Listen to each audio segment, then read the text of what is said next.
3-in-1 senior living apartment. 1.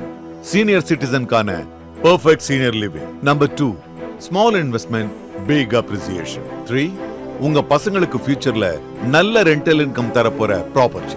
Step stone Aalam in Pollachi near Kovai. உங்க மாவட்டம் நான் தான் இந்த இடத்தோட தளபதின்ற ஒரு பேரோட சுத்திக்கிட்டு இருக்கிறவங்க.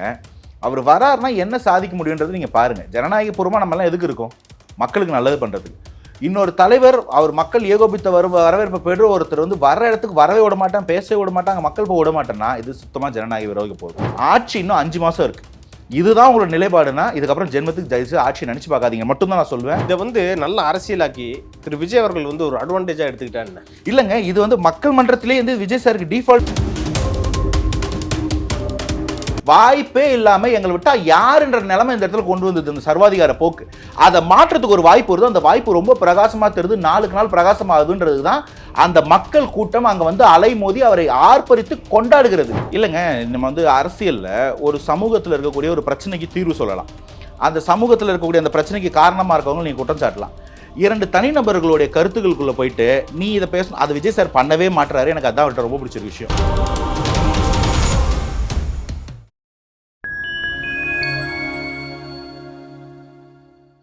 இன்று நம்மோடு இணைந்திருப்பவர் அரசியல் விமர்சகர் திரு அனந்தஜித் அவர்கள். வாருங்கள், அவரிடம் அரசியல் சார்ந்த பல்வேறு கேள்விகளை முன்வைக்கலாம். வணக்கம் சார். வணக்கம். திரு விஜய் அவர்கள் வந்து 3வது பரப்புரைக்கு தயாராகிட்டாரு.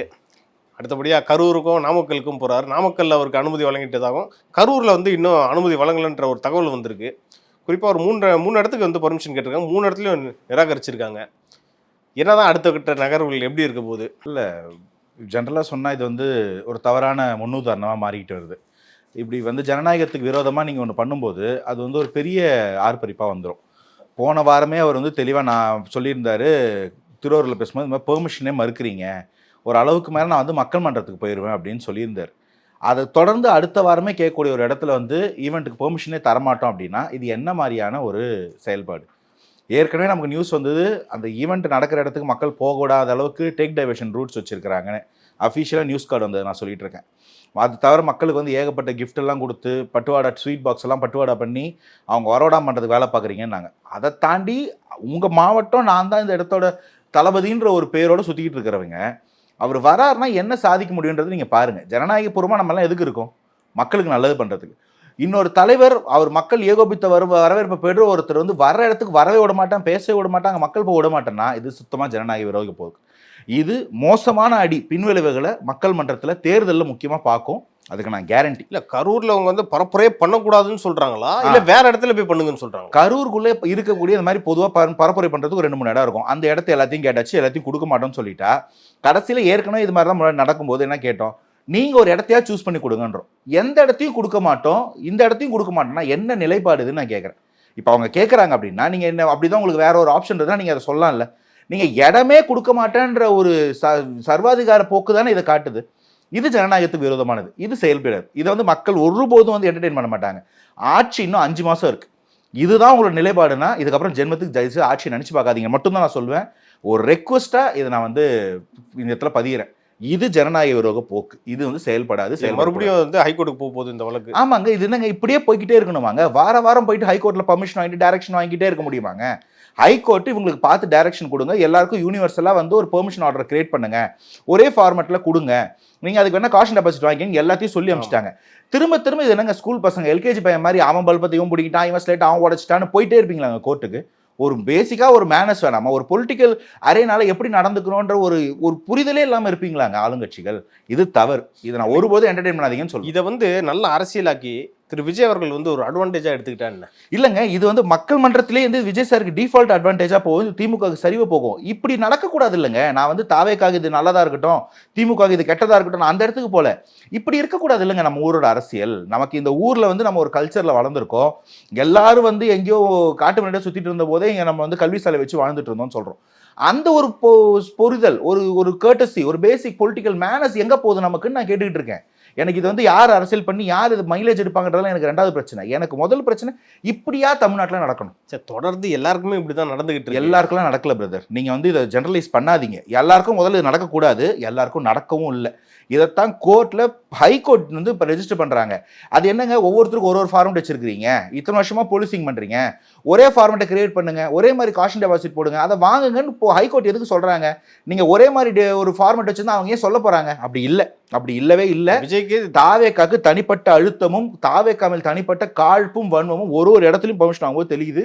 இது தவறுன்னு தான் நான் பதியேன். ஏன்னா அங்க வந்து சட்டம் ஒழுங்கு பிரச்சனை வரலாம், இதனால கூட நெருக்கடி கொடுக்கலாம்ல, இவங்களை கண்ட்ரோல் பண்றதுக்கு எடுத்துக்கலாம்ல. எனக்கு என்ன புரியலன்னா, அப்போ ஒரு பேச்சுக்கு சொல்றேன், 2 மாநாடு நடத்தி இருக்கிறோம், இத்தனை ஊர்ல ஈவெண்ட் பண்றோம், 4 ஊருக்கு போயிட்டு வந்தாச்சு பரப்புரைக்கு. அந்த ஊர்ல இருக்கிற எஸ்பிங்களுக்கு இருக்கிற ஒரு கேப்பபிலிட்டி வந்து நமக்கு வந்து கரூர் எஸ்பிக்கு இல்லைன்னு சொல்ல வரீங்களா? இல்ல அந்த ஊர்ல இருக்கக்கூடிய காவல்துறை இருக்கிற மாண்பு வந்து கரூர் காவல்துறைக்கு இல்லைன்னு சொல்ல வரீங்களா? திரு விஜய் அவர்கள் போற இடத்துல எல்லாம் போலீஸ் எவ்வளவு கஷ்டப்படுறாங்கன்றதை நீங்க பாத்துருப்பீங்க. போலீஸோட வேலை பொதுமக்களுக்கு வேலை செய்யறது சார். இந்நாட்டு மக்கள் மன்னர்கள், மக்கள் தான் சார் இந்நாட்டு மன்னர்கள். அவர்கள் ஒரு தலைவனை தேர்ந்தெடுக்கும் போது அவர் பொலிட்டிக்கல் பாஸ். இவங்களுக்கெல்லாம் ஒர்க் பண்றவங்க நம்ம பேர் தான் பப்ளிக் சர்வெண்ட்.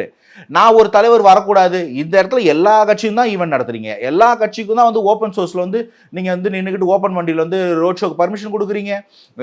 இன்டோர் ஈவென்ட் நடக்குது, அவுட்டோர் ஈவென்ட் நடக்குது, ரோட் ஷோ நடக்குது, எல்லாருக்கும் பர்மிஷன் கொடுக்கும்போது அது என்ன தாவேக்காக்கு மட்டும் ஒரு கண்ணில் வெண்ணெய் ஒரு கண்ணில் சுண்ணாம்புன்னு நான் கேட்கிறேன். எந்த கட்சி, அதாவது எந்த கட்சியிலயும் ரூஃப்ல ஏறல, அவங்களோட அப்படிலாம் கிடையாதுங்க. செவுர உடைக்கல, விசிகா திருமான வந்து சொல்லலையா இறங்குங்கன்னு சொல்லலையா? அந்த ரோட்ல இருக்கிற இரும்பு கம்பிகள் எடுத்துட்டு போய் நீங்க எடுத்துட்டு போயிருங்க, நான் காசு கட்ட ஏங்க செயின் பறிக்கிறது யாருங்க? எடுத்துட்டு போய் பிரியாணி கடையில இருந்து பிரியாணி ஆண்டா திருடின்னு போயிட்டு முதல்வர் போயிட்டு மன்னிப்பு கேட்டது எந்த கட்சியிலங்க?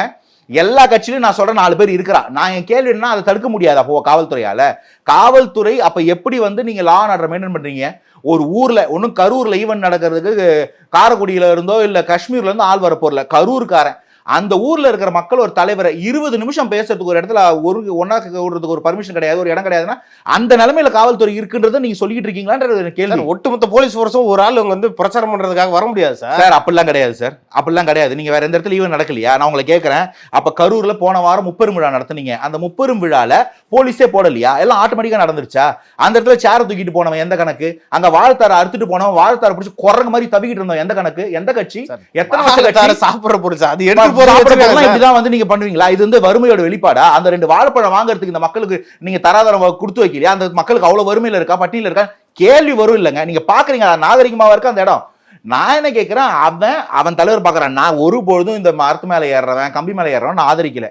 என் கேள்வி அவனை தடு இல்லையா, அவனை பிரிசைஸா போட்டோ எடுத்து கேஸ் போடு. தெளிவா சொல்றாங்க, அவங்கள தடுக்க முடியல சார், கண்ட்ரோல் மீறி போறாங்க, போட்டோ எடுத்து கேஸ் போடுங்க. அதான் சார் என்ன பண்ண போறீங்க? ஹைகோர்ட்ல அதான் சொல்லிருக்காங்க. அதான் சொல்றேன், நான் தான் சொல்றேனே, அவன் எவன் மரம் ஏறான் பாரு, போட்டோ எடுக்க கேமரா இல்லையா? அதையும் தாவைக்கு வாங்கி தரணுமா? முகத்தை போட்டோ எடு, அவன் அந்த ஊருக்காரன், அவன் மேல கேஸ் போடு, நியூசன்ஸ் கேஸ் ஃபைல் பண்ணு.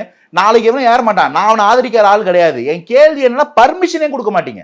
இதை எல்லாத்தையுமே மறைமுகமா திரு விஜய் ஆதரிக்கிறாரான்ற கேள்வியும் வருது. அவர் எத்தனை வாட்டிங்க அறிக்கை கொடுத்துட்டாரு, எத்தனை இடத்துல இதுல பண்ணாதீங்க, நான் இது மாதிரி வண்டியை பின்தொடராதீங்கன்னு சொல்லதாங்க முடியும். நான் திரும்பவும் சொல்றேன், எல்லா கட்சியிலையும் புரிதல் இல்லாத 4 பேர் இருக்கிறான். 2-5% டிவியன்ட் எல்லா கட்சியிலும் இருக்கிறான். 75 ஆண்டு கால கட்சி அதான் நிலைமை, 15 ஆண்டு கால கட்சி அதான் நிலைமை. இந்த 1.5 வயசு கட்சி 4 பேர் இருக்கான். அவனை நெறிப்படுத்துறது இந்த நாட்டோட சட்டத்துறையோட வேலை. இத்தனை ஆண்டு காலமா இப்படி ஒரு புரிதல் இல்லாத கும்பலை வளர்த்து விட்டுருக்கீங்க. அவனுக்கு எஜுகேஷன் ப்ராப்பரா இல்ல, மாரல் எஜுகேஷன் இல்ல, சொசைட்டில எப்படி நடந்துக்கணும்னு தெரியல. இன்னைக்கும் அவனை நீங்க அப்படியே அழுத்தி இருட்டுல இப்படியே ஒரு ஜெனரேஷன் வளர்த்துக்கிட்டே இருக்க போறீங்களா? எல்லாருமே தான் திரு விஜய்க்கு ரசிகர்களா இருக்காங்கன்றீங்க. அப்படி எல்லா கட்சியிலும் 4 பேர் இருக்கிறான்னு சொல்றேன். விஜய்க்கு ரசிகர்கள் அப்படி இருக்கான்னு சொல்ல. விஜய் ரசிகர்கள் ஒருத்தர் IRS முடிச்சு வரந்தவரும் இருக்கிறாரு. அப்படி 4 பேர் எல்லா கட்சியிலும் இருக்கிறான். அவனை நீங்க மெயின் பாயிண்டா பேசாதீங்க. They are exceptions, they are not the examples நான் மீன் பண்றேன். சார் அடுத்தபடியா பாத்தீங்கன்னா, கல்வியில் சிறந்த தமிழ்நாடு அப்படின்ற ஒரு நிகழ்ச்சி அரசு சார்பாக நடந்துச்சு. தெலுங்கானா முதல்வர் ரேவந்த் ரெட்டி அவர்களும் வந்திருந்தாங்க. அதையும் தாண்டி நடிகர்கள், இயக்குனர்கள் இவங்கெல்லாம் கூட நிறைய பேர் வந்திருந்து பாராட்டினாங்க. மாணவர்களை பாராட்டினாங்க, நல்ல விஷயம்தான். ஆனால் அந்த விழாவுக்கு அந்த நிகழ்ச்சிக்கும் இவங்களுக்கும் எதுவும் சம்பந்தம் இருக்கா சார்? அந்த கேள்வி முன்வைக்கப்படுது. ஏன்னா திரு விஜய் அவர்களை நடிகர்கள் திமுகவினர் விமர்சிக்கிறாங்க, இவங்களும் நடிகர்கள் தான். அந்த அரசு நிகழ்ச்சிக்கு இவங்களுக்கு சம்பந்தம் இருக்கா? அதுதான் நான் இங்கே பிரச்சனையாகவே சொல்லிக்கிட்டு இருக்கேன். இன்னைக்கு என்ன ஆகி போச்சுன்னா, தாவேக்காவை இல்லை விஜய் சாரை வந்து தவறான ஒரு புரிதலில் எல்லா கட்சியும் அணுகுறாங்க. முக்கியமாக திமுக. அவருக்கு வரக்கூடிய கூட்டம் வந்து இங்கே அவர் ஒரு நடிகர், ஒரு உச்ச நட்சத்திரம், அதனால தான் கூட்டம் கூடுதுன்ற ஒரு மிஸ்கன்செப்ஷனில் திமுக செயல்பட்டு இருக்கு. ஐ ரிப்பீட், உங்களுடைய மிஸ் அண்டர்ஸ்டாண்டிங் இது. அவரை நாங்கள் அதுக்காக கொண்டாடலை, அவரோட நடிகர் லைஃப்ன்றது வேற. படத்தை யாராவது இன்னைக்கு அரசியல் பேசுற யாராவது படத்துக்கு ப்ரொமோஷன் பண்ணி பார்த்திருக்கீங்களா? யாராவது படத்துக்கு விமர்சனம் பண்ணி பார்த்திருக்கீங்களா? வேற கும்பல், வேற கூட்டம் இது. அவரோட இந்த தேர்தல் அரசியலுக்கு ஒரு மாற்றம் இந்த தமிழ்நாட்டுக்கு தேவை. வாய்ப்பே இல்லாம எங்களை விட்டா யாருன்ற நிலைமை இந்த இடத்துல கொண்டு வந்தது இந்த சர்வாதிகார போக்கு. அதை மாற்றத்துக்கு ஒரு வாய்ப்பு வருது. அந்த வாய்ப்பு ரொம்ப பிரகாசமா தெரியுது, நாளுக்கு நாள் பிரகாசமாகுதுன்றது தான் அந்த மக்கள் கூட்டம் அங்க வந்து அலைமோதி அவரை ஆர்ப்பரித்து கொண்டாடுகிறது. அவர் மக்களை கொண்டாடுறாரு, மக்கள் அவங்களை கொண்டாடுறாங்க. இந்த அரசியல் மாற்றத்தின் முன்னறிவிப்பு தான் இந்த இடம். இவரை வந்து ஒரு நடிகரா மட்டுமே புரிஞ்சுக்கிட்டு திமுக இந்த தவறை பண்ணிக்கிட்டு இருக்கு. ஸ்டேஜில் நான் எந்த நடிகருக்கும் அகைன்ஸ்ட் இல்லை, நான் இன்ஃபேக்ட் யாருக்குமே அகைன்ஸ்ட் இல்லை, நான் கருத்துக்கு மட்டும்தான் அகைன்ஸ்ட். சிவகார்த்திகேயன் அவர்கள் ஒரு நல்ல நடிகர், செல்ஃப் மேடு, நான் மேலே ஏறி வந்திருக்காரு. ஆனால் அவர் இந்த மேடையில் என்ன சொல்றாரு, நான் எங்கள் அப்பா 1 டிகிரி படித்தாரு, நான் 2 டிகிரி படித்தேன், எங்கள் அக்கா 3 டிகிரி படித்தாங்க, ஆனால் அந்த படிப்பு எனக்கு பிரயோஜனப்படலை, அந்த படிப்பு எனக்கு ஒரு நம்பிக்கை தான் கொடுக்குது, இந்த இடத்துல படிப்பாலேயே சாதிச்சவங்களுக்கு மத்தியில் நான் நிற்கிறதுக்கு இந்த இடம் சரியான இடமான்னு தெரியலன்றார். ஆனால் நீங்கள் என்ன பண்ணுறீங்க, இந்த ஒரு அறிவு அந்த ஈவெண்ட் ஆர்கனைஸ் பண்ண யாருக்குமே இல்லையா? கீழே உட்காந்து சிரிச்சிட்டு இருக்கக்கூடிய அரசியல் தலைவர்களுக்கு இல்லையா? என்ன ட்ரை பண்ணுறீங்க? ஒரு நடிகரை, ஒன்னு இல்ல பல நடிகர்களை ஒன்று சேர்த்து ஒரு ஸ்டேஜில் உட்கார வச்சோம்னா இது தாவேக்கா ஸ்டேஜ் மாதிரி ஒரு அதோட பெரிய ஒரு பாப்புலர் ஆகிடும். என்ன நினைக்கிறாங்கன்னா, விஜய் சாரோட கரிஷ்மா ஒரு 100 பாயிண்ட்ஸ், சிவகார்த்திகேயன் சாருக்கு ஒரு 20 இருக்கும், இவருக்கு ஒரு 40 இருக்கும், அவருக்கு ஒரு 30 இருக்கும், எல்லாத்தையும் கூட்டி 120 ஆகிட்டோம்னா இந்த பக்கம் திரும்பும். அது இல்லைங்க இங்கே அரசியல் மாற்றம், அது இல்லைங்க இங்கே நடந்துகிட்டு இருக்கிறது. தயவு செய்து தப்பா புரிஞ்சுக்கிட்டு தப்பான ஸ்டெப்ஸ் எடுக்காதீங்க. நான் சொல்றேன், அந்த இடத்த ஒரு என்டர்டைன்மெண்ட் மேடையா மாத்தி முதல்ல வந்து இந்த கல்வியில் சிறந்த தமிழ்நாடு எங்களுக்கு மாற்று கருத்து இல்லை, கிரெடிட் எடுத்துக்க வேண்டியது யாரு? இன்னைக்கு உட்காந்துக்கிட்டு இருக்கிற நீங்களா? அப்ப காமராஜர் பண்ணது என்னது? அப்ப காமராஜர் உருவாக்கி வச்சுட்டு போன இவர் வந்து தமிழ் புதல்வன் என்ன? நாங்க எல்லாரும் பல்வேறு நலத்திட்டங்கள் செஞ்சுட்டு இருக்காங்க. நம்ம எல்லாரும், அவர் இல்ல நம்ம எல்லாரும், முதல்வரும் நான் ஒரு தமிழ் ஆட்சியில கொண்டு வந்த திட்டம் நான் கேட்கிறேங்க. தமிழ்நாடு இன்னைக்கு வந்து ஜிஆர்ல நம்பர் 1 இருக்கிறதுக்கோ, ஜிடிபியில நம்பர் 1 ஸ்டேட்டா இருக்கிறதுக்கோ இந்த 4 ஆண்டு கால திமுக அரசு எந்த இடத்துல கிரெடிட் எடுத்துக்கவே கூடாது. இது தமிழ்நாடு, நாம எப்பயுமே இப்படிதான் இருக்கோம். நான் முதல்ல ஒரு வார்த்தை பயிஞ்சேன், அந்த இடத்துல வந்து மற்ற நாடுகளில் வந்து பார்பேரியன்ஸா காட்டுவாஜா சுத்திட்டு இருந்தபோது இங்க கல்விச்சாலை அமைத்த நாடு, நான் எதுக்கு அந்த வார்த்தையை பதிவு பண்றேன்? கல்வின்றது, ஒழுக்கம்ன்றதோ, அறநெறின்றதோ இந்த நாட்டோட இந்த இனத்தோட என்னைக்கும் சொத்து. அதை வந்து 4 ஆண்டுகள் நான் செஞ்சுட்டேன்னு சொல்லாதீங்க. அது எல்லாமே உண்மைதான் சார். தமிழ் புதல்வன், மாணவிகளுக்கு 1000 திட்டம் எல்லாம் இப்ப கொண்டு வந்த திட்டம். அதை வந்து தெலுங்கானால போய் இம்ப்ளிமெண்ட் பண்ண போறோம். அவர் பண்ணட்டும், நான் தெலுங்கானா மாணவர்கள் படிக்க கூடாது. முன்னாடி திமுக தானே கேள்வி சார். இப்ப வந்து முதல்ல வந்து ஜெயலலிதா அம்மையார் வந்து எல்லா குழந்தைங்களுக்கும் லேப்டாப் கொடுத்துட்டு இருந்தாங்க, டேப் கொடுக்குற ஒரு திட்டத்தை அறிவிக்கிறதா இருந்தாங்க. பெண் குழந்தைங்களுக்கு வந்து 21 வயசுக்கு மேல கல்யாணம் பண்ணாக்கா 4 கிராம்ல தாங்கத்தாலி கொடுத்தாங்க. எதுக்கு அந்த தாங்கத்தாலி கொடுத்தாங்க? தாலி அடிமைத்தனத்துக்காகவா? இல்ல, 21 வயசு வரைக்கும் அந்த பிள்ளையோட கல்யாணத்தை தள்ளி போட, 21 வயசு வரைக்கும் அந்த பிள்ளையோட கல்யாணத்தை தள்ளி போட்டீங்கன்னா அவளை படிக்க வைப்பாங்க, அவர் டிகிரி ஹோல்டரா மாறுவா. இப்படி ஒவ்வொரு திட்டத்திலையும் எல்லாரும் சேர்ந்து கொண்டு வந்து விட்டுருக்கோம். இன்னைக்கு மொத்த கிரெடிட் எடுத்துக்காதீங்க. நான் வந்து அவர் காலை உணவு போறது, நானே அதுக்கு ஃபேன், எனக்கு அது ரொம்ப பிடிச்ச திட்டம். அதற்காக இன்னைக்கு இங்க இருக்கக்கூடிய வளர்ச்சி மொத்தம் அனந்தஜித் முடிச்ச போஸ்ட் கிராஜுவேட்டுக்கும் தேவராஜ் முடிச்ச பிஹெச்டிக்கும் நீ கிரெடிட் எடுத்துக்காத. அப்படி எடுத்துக்கிறதா தான் அந்த மேடையை சினிமா மேடையா மாத்திராத. அந்த இடத்துல வந்துட்டு நீ வந்து ஒருத்தரை எதிர்க்கணும்ன்ற ஒரே காரணத்துக்காக அந்த மேடையை நீ இழிவுபடுத்திக்கிட்டு இருக்க, உன் திட்டத்தையே நீ இழிவுபடுத்திக்கிட்டு இருக்க. கேட்டோம்னா நம்ம பல திட்டத்தை நிறுத்திட்டு தான் இந்த 1000 ரூபாய் கொடுக்குற திட்டத்தை கொண்டு வந்திருக்கிறோம். எவனோ ஒருத்தருக்கும் மீன் பிடிக்க சொல்லி கொடுக்கணும், மீன் பிடிக்க முடியாதவனுக்கு மீன் பிடிச்சு கொடுக்கணும். மீன் பிடிக்க கத்துக்க வேண்டியவனை மீனை கொடுத்து உட்கார வைக்கிறது என்ன கதை? இன்னைக்கு நாளைக்கு இந்த இளைஞர்கள் நீங்க கொண்டு போயிட்டு அவனுக்கு நீங்க என்ன எஜுகேஷன் கொடுத்துருக்கீங்க? ஃபினான்ஷியல் எஜுகேஷன் என்ன இருக்கு? இங்க எத்தனை பேருக்கு வந்து மற்ற ஊர்ல இருக்கிற அளவுக்கு இங்க ஸ்டாக் ட்ரேடிங்கோ இல்ல வேற ஒரு இன்வெஸ்ட்மெண்ட் பிளான் பத்தியோ தெரியுது? இந்த அளவுல நீங்க வச்சுட்டு இந்த பசங்களை வந்து கிளரிக்கல் ஜாபுக்காக ரெடி பண்ணிக்கிட்டு இதை கொண்டாட்டமா பேசிட்டு இருக்கிறதுல என்ன லாபம் நான் கேட்கிறேன். அப்படிதான் உங்களுக்கு கல்வி மேல அக்கறை இருந்ததுன்னா நீட்டை தடை பண்றேன்னு சொல்லி வந்துட்டு அரசு கல்லூரி அரசு பள்ளி மாணவர்களுக்கு 7% இடஒதுக்கீடு 10% ஆக்கறன்னு சொல்லி அதையும் பண்ணாம இன்னைக்கு +1 எக்ஸாம் பேன் பண்ணிருக்கீங்க. இதுதான் உங்களுடைய அதிகபட்சம். நீட்டை பேன் பண்ண வந்துட்டு +1 எக்ஸாம் கேன்சல் பண்ணதான் நம்மளோட சாதனையா? இந்த சாதனையை வச்சு தான் நீங்க கல்வியில் சிறந்த தமிழ்நாடா மாத்திட்டீங்களா? சமச்சீர் கல்வி யார் கொண்டு வந்தா? ஃபில்டர் பண்ணக்கூடாதுன்றதுக்காக நான் 11ஆம் கிளாஸ் எக்ஸாம் தூக்குனதை பத்தி கேட்கல. எப்போ 21 ஆட்சிக்கு வந்துட்டு ஏன் 24ல 25ல? உங்களுக்கு கேள்வி புரியுதா? எலெக்ஷனுக்கு தாவேக்கா வந்து பிரைம் ஃபோர்ஸா மாறும்போது எல்லாத்தையும் பொலிட்டிக்கல் கிமிக்கா மட்டும் பண்றது என்னங்க மாற்றம்? இது மாற்றமே இல்லைங்கன்னு நான் சொல்லிட்டு இருக்கேன். ஓகே சார், அடுத்தபடியா பாத்தீங்கன்னா திரு விஜய் அவர்கள் தொடர்ச்சியா ஊழலுக்கு எதிரான பேச்சுக்களா பேசிக்கிட்டு இருக்காரு. கடைசியில் அவர் மேலே ஒரு வருமான வரித்துறை ஃபைன் போட்டிருக்காங்களே, ஒரு முரண்பாடு இருக்கே சார். அவர் பேச்சுக்கும் அவருடைய செயலுக்குமே ஒரு முரண்பாடு இருக்கு. அது எப்படி பாக்குறீங்க? ஏன்னா இது வந்து திமுகவுக்கும் எதிர்கட்சிக்கும் ஒரு பாயிண்டா எடுத்துக்கிடுச்சு, அரசியல் படுத்துறாங்க. இப்ப அவங்களுக்கு விஜய் அவர்கள் இதை எப்படி ஃபேஸ் பண்ண போறாரு? முதல்ல ஊழலுக்கும் வருமான வரி ஏய்ப்புக்கும் உள்ள வித்தியாசத்தை புரிஞ்சுக்கங்க. மக்கள் சொத்தை கையாடல் பண்ணக்கூடிய இடத்துல உட்காந்து அந்த சொத்தை மிஸ்அப்ரோப்ரியேட் பண்றதோ, சுய லாபத்துக்காக பயன்படுத்திக்கிறதோ, ஒரு திட்டத்தை டிலே பண்ணி பிரைஸ் ஏத்துறதோ, அதிகமாக கோட் பண்ணி கம்மியா வேலை செஞ்சு திருடுறதோ, இதுதான் வந்து மிஸ்அப்ரோப்ரியேஷன். இதைத்தான் ஊழல்னு சொல்லுவோம். விஜய் சார் இது வரைக்கும் எங்கேயும் எம்எல்ஏவோ எம்பியாவோ அமைச்சராவோ முதல்வராகவோ இல்லை. ஸோ மிஸ்அப்ரோப்ரியேஷன் ஊழல்ன்ற வார்த்தைக்கு அவருக்கு சம்மந்தம் கிடையாது. 2016-17 காலகட்டத்தில் ஒரு படத்தோட வருமான வரியை சுத்தி காட்டலன்னு சொல்லி அதுக்கு ஒரு ஃபைன் போட்டிருக்காங்க. நான் பர்சனலாக விஜய் சாரோட சினிமா கரியரோ இல்லை அந்த ஒரு சினிமா நடிகரோ டிஃபெண்ட் பண்ண நான் வரல. நான் விஜய் சாரின் இந்த மாற்று அரசியலை ரசிக்கிறேன். அதற்கு ஒரு முகாந்திரம் இருக்குன்னு நம்புறேன். அந்த தேவையை கருதி நான் அவருக்கு ஆதரவு தெரிவிக்கிறேன். அதை தாண்டி அந்த கேஸ் கோர்ட்டில் இருக்கு. 16 போட்ட கேஸுக்கு 19 கொடுக்க வேண்டிய 19க்கு அப்புறம் செக் டேட் கிடையாது. 22 நீங்க அந்த இது கொடுத்துருக்கீங்க. எனக்கு ஏன் இதுல வந்து ஆளும் கட்சிகள் மத்தியிலயோ மாநிலத்திலோ இருக்கக்கூடியவங்க மற்றவங்களுக்குலாம் இடியில வந்து ஒரு ப்ரெஷர் கொடுக்குற மாதிரி ப்ரெஷர் கொடுத்து இவரை கூட்டணிக்கு இழுக்கவோ இல்லை இவர் மூலமா ஏதோ ஒரு ஆதாயத்தை நிகழ்த்திக்கோ செய்யற வாய்ப்பு இருக்காதுன்னு எனக்கு டவுட் இருக்கா? நான் சந்தேகப்படக்கூடாதா? அதை தவிர இது 19க்கு மேல இது வந்து ஃபைல் பண்ணவே கூடாது. அதையும் கோர்ட்ல சப்மிட் பண்ணி அவங்க சரி நீங்க ஏற்கனவே இருந்த வெர்டிக்ட் எடுத்துட்டு வாங்கன்னு சொல்லியிருக்கிறாங்க. ஸோ இது ஒரு தனிப்பட்ட விஜய் சார் நடிகரா மட்டும் இருந்த காலகட்டத்தில் உள்ள ஒரு பஞ்சாயத்து. அதுக்கு நான் வந்து நாளைக்கு அது ஃபைன் கட்டணும்னு சொன்னா கூட நான் அதை டிஃபெண்ட் பண்ண போறது கிடையாது. நான் விஜய் சாரின் தாவேக்கா இந்த அரசியல் மட்டுமே டிஃபெண்ட் பண்றேன். எனக்கு அதுல தெளிவு இருக்கு. அந்த இடத்துலயே ஊழல் பண்ணவங்களாம் யாரு? நீங்க மக்கள் பணத்தை மிஸ்அப்ரோப்ரியேட் பண்ண நீங்க யாரு? குடும்பத்துக்குள்ளேயே கான்ட்ராக்ட் விட்டுக்கிறவன், சம்பந்தம் இல்லாத கான்ட்ராக்ட் விட்டு ரோட போட்டு மேல ரோட போட்டு இருக்கிறவங்களை கேள்வி கேட்காம அவர் நடிகராக இருந்த காலகட்டத்தில் இருக்கிற ஒரு கேஸ் எடுத்து பேசிட்டு இருக்கிறீங்கன்னா அப்ப அந்த அளவுக்கு நீங்க பயந்து இருக்கிறீங்களான்னு தான் நான் கேட்பேன் திமுக. சார் அடுத்தபடியா வந்து பாத்தீங்கன்னா காங்கிரஸ் மாநில தலைவர் திரு செல்வ பெருந்தகை அவர்கள் வந்து திரு எடப்பாடி பழனிசாமி அவர்கள் வந்து பிச்சைக்காரன்றது மாதிரி ஒரு கடுமையான விமர்சனத்தை வச்சிருந்தாங்க. அதுக்கு வந்து கண்டனமும் வலுத்துச்சு. இதை பத்தி திரு விஜய் இன்னி வரைக்கும் எதுவும் வாயை திறக்காம இருக்காரு. ஐயா இல்லைங்க, நம்ம வந்து அரசியல்ல ஒரு சமூகத்தில் இருக்கக்கூடிய ஒரு பிரச்சனைக்கு தீர்வு சொல்லலாம். அந்த சமூகத்தில் இருக்கக்கூடிய அந்த பிரச்சனைக்கு காரணமா இருக்கவங்க நீங்க குற்றம் சாட்டலாம். 2 தனிநபர்களுடைய கருத்துக்களுக்குள்ள போயிட்டு நீ இதை பேசணும், அது விஜய் சார் பண்ணவே மாட்டுறாரு. எனக்கு அதான் அவர்கிட்ட ரொம்ப பிடிச்ச விஷயம். நான் என்ன பண்ணணும்னு நீங்க யாரும் சொல்லாதீங்க. எனக்கு ஒரு காமன் சென்ஸ் இருக்கு, நான் அதுபடி போறேன். அதே போல நீ இதை பண்ணாதான் நான் சொல்ல மாட்டேன். அவர் எந்த இடத்துல அதை பண்றது இல்லை. எடப்பாடியார் அது இவர் வேலை கிடையாது. அவர் ஒன்றும் காங்கிரஸோட ஸ்போக்ஸ் பர்சன் கிடையாது. அதுக்கு காங்கிரஸ் இருக்கு, காங்கிரஸுக்கு திமுக சப்போர்ட் இருக்குது. செல்வ பெருந்தகை அண்ணனுக்கே பேச தெரியும். அவர் பேசிக்க போறாரு. பிரச்சனை இருந்துச்சுன்னா டிஃபமேஷன் மட்டும் கோர்ட்டுக்கு போறாரு.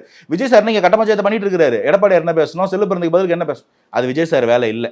இந்த மாதிரி இங்க இருக்கக்கூடிய கட்சிகளுக்குள்ள எல்லா இடத்துலயும் பிரச்சனை இருக்கும். திமுகலயே 3 அணி இருக்கும். ஒன்னு வந்து அருண்மொழிவர்மன் அணியா இருக்கும், இன்னொன்று வந்தியத்தேவன் அணியா இருக்கும், இன்னொன்று வந்து குந்தவை ஆச்சார் அணியா இருக்கும். அந்த அணிக்கெல்லாம் வந்து பஞ்சாயத்து பண்றது தாவேக்கோட வேலையா? அதை மக்கள் பார்த்துப்பாங்க. பஞ்சாயத்து வந்து நீங்க பாத்துக்கோங்க, கோர்ட்டுக்கு போங்க. இதுக்கெல்லாம் விஜய் சார் கருத்தெல்லாம் சொல்ல வேண்டாம். அரசியல் பண்ண வந்திருக்காங்க. சீமான் அவர்கள் மாதிரி தான் திரு எடப்பாடி அவர்களே டீல் பண்ணிட்டு போயிட்டே இருக்கணும். யார் என்ன பண்ணாலும் எடப்பாடியாருக்கு வந்து அவருக்கு வந்து ஒரு பிரைம் ஆஃப் ஃபேஸ் கொடுக்கலாம். நம்ம சீமான் அளவுக்கு எடப்பாடியார் வந்து ஒரு பொலிட்டிக்கல் பேக்ரவுண்ட் இல்லாதவர் நான் சொல்ல மாட்டேன். ஆனா இந்த பிரச்சனையை பாருங்க, எடப்பாடியார் சொல்ற ஒரு ஸ்டேட்மெண்ட்டுக்கும் செல்வ பெருந்தகை சார் சொல்ற ஸ்டேட்மெண்ட்டுக்கும் நடுவில் எங்க சார் தாவேக்கா வந்தது? எங்க வேலை இல்லைங்க இது. இல்ல இந்த வார்த்தையை பயன்படுத்தின தப்பா நம்ம வேலை அது இல்லை. அது அவங்க பேசிக்கிட்டோம், அவங்க கோர்ட்டுக்கு போயிட்டோம், அவங்க சமாதானப்படுத்திக்கிட்டோம். நமக்கு அது சம்பந்தமே இல்லாத விஷயம். கரூருக்கு போறாரு, செந்தில் பாலாஜியோட கோட்டைன்னு சொல்றாரு. அங்க போயிட்டு அப்படி என்ன பேசலாம்னு என்ன பேசுவார்னு நீங்க எதிர்பார்க்குறீங்க?